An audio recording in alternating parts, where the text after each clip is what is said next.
And as you can see from that slide, the principal aim of the project is to develop a detailed, wide-ranging and integrated account of grief. And the emphasis is specifically phenomenological. Our project and my book are concerned with the phenomenology of grief. What's it like to experience grief? And what we're trying to do is identify and seek to clarify aspects of grief that we think are of considerable philosophical interest and practical importance, but have been poorly understood or in some cases barely even recognized. But why a philosophical project on grief? Well, one reason is that many of us who experience grief find the experience puzzling, bewildering even, in ways that lend themselves to philosophical questioning. And let me just start by giving you some testimonies here. And the quotations that I'll present in this brief introduction are taken from a qualitative survey that we conducted as part of the Grief Project. And you'll find all 265 responses to this survey reproduced in full on our Grief Project website. So people frequently say that grief is strange, bewildering, difficult or impossible to comprehend or articulate. And here are just 5 examples to illustrate this. There are no words in the English language to explain how the grief feels or changes. Is that right? Are there certain aspects of experience that we really cannot articulate? Someone else says it's difficult to put into words how devastating it feels, how alone and empty. Words don't explain the feeling.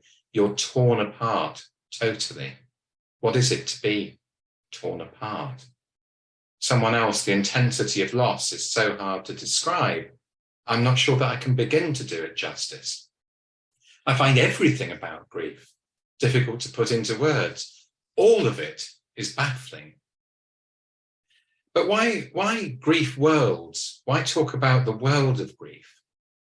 Well, a pervasive theme in first-person accounts is that everything has changed, often in a way that the person didn't anticipate and finds utterly strange, unfamiliar, difficult to understand and describe. So we might think that however painful it is, the loss of a person is something localized. We grieve over the fact that that person has died, that we can no longer relate to that person in the way that we did, that that person is gone.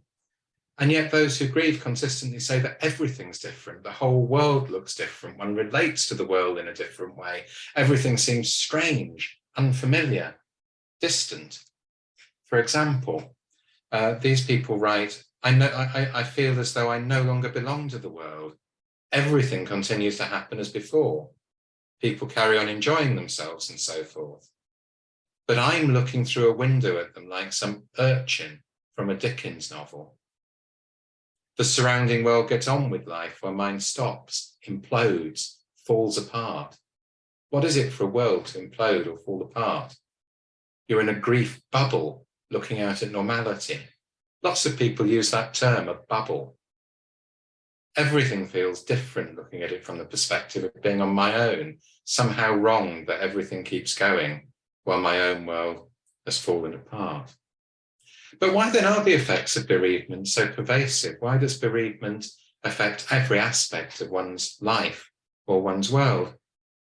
Well, an important theme is just the sheer extent to which bereavement impacts upon the structure of one's own life.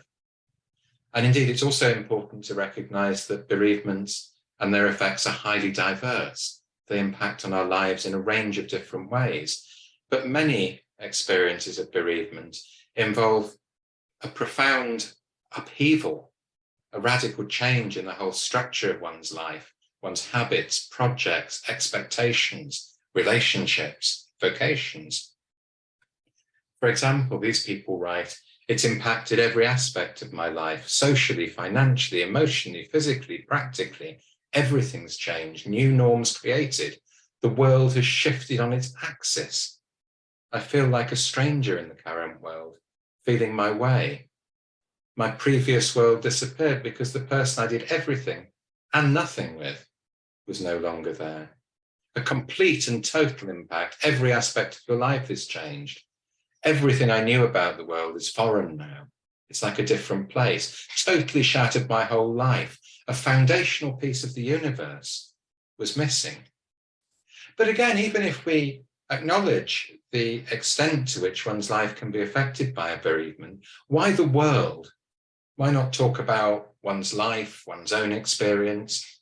Well, this is something I really focus on in the book.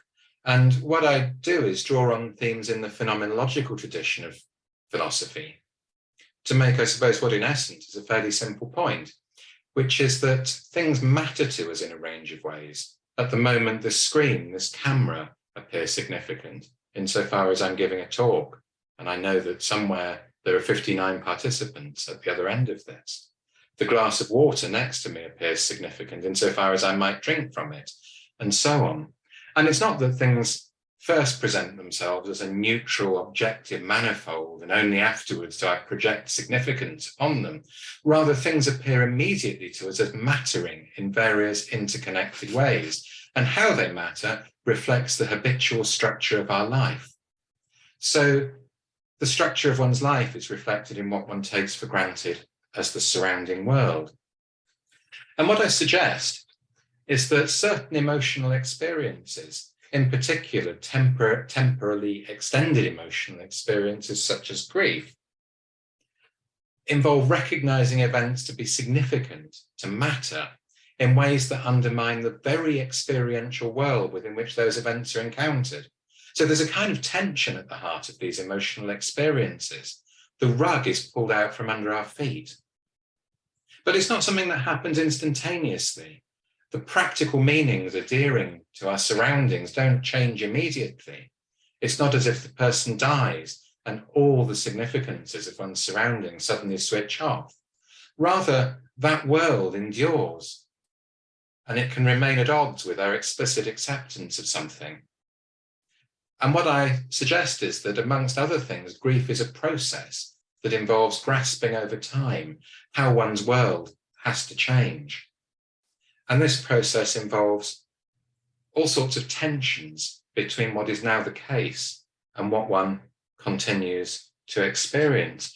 And an important aspect of grief that I think is very philosophically interesting, and in particular illuminating when we consider the nature of belief, is the way we experience something emotionally within the world that can imply the impossibility of that very world. People talk about knowing it's true, but being unable to believe it, or believing it despite it seeming impossible, or recognizing that this is utterly irrevocably the case, but finding it incomprehensible, unfathomable, unreal, impossible. You know what's happened, but you continue to inhabit a world that runs to some degree contrary to it. Even though I focus on the world of grief, I also emphasize the distinctiveness of personal losses and the ways in which grief is about a particular person and how personal losses are different from a variety of other losses in important ways. And just one of these that I'll mention now is that often when someone dies, you lose the very person to whom you would have turned in navigating upheaval, in regulating your emotions and your other experiences, in navigating this disturbance of your world.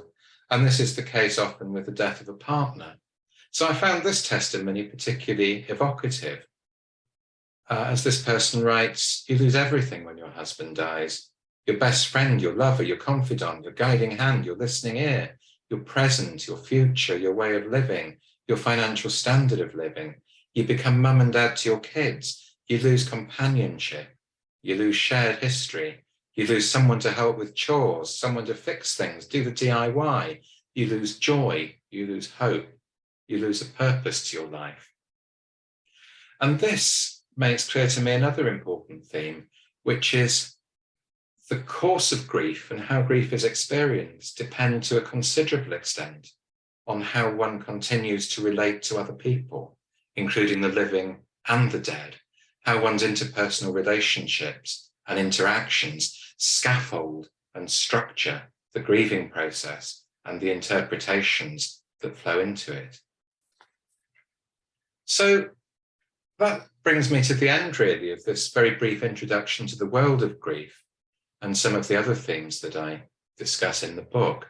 But just in summary, I've provided a list of what I take to be the main themes of the book, which are as follows. So it begins with the structure of emotional experience, then the world of grief in detail, what it is to lose the structure of one's life and how this is experienced. Another important theme is bodily experience in grief. People often refer to feeling as though one has lost a limb, a part of oneself. How are we to understand that comparison? Then I've got some material on sensing the presence of the dead, the various ways in which those who've died may be experienced as still present, or as seemingly present and absent at the same time. I also address continuing bonds and enduring sense of connection with those who've died, the interpersonal processes of emotion regulation, debates over grief and its relationship to various psychiatric diagnoses.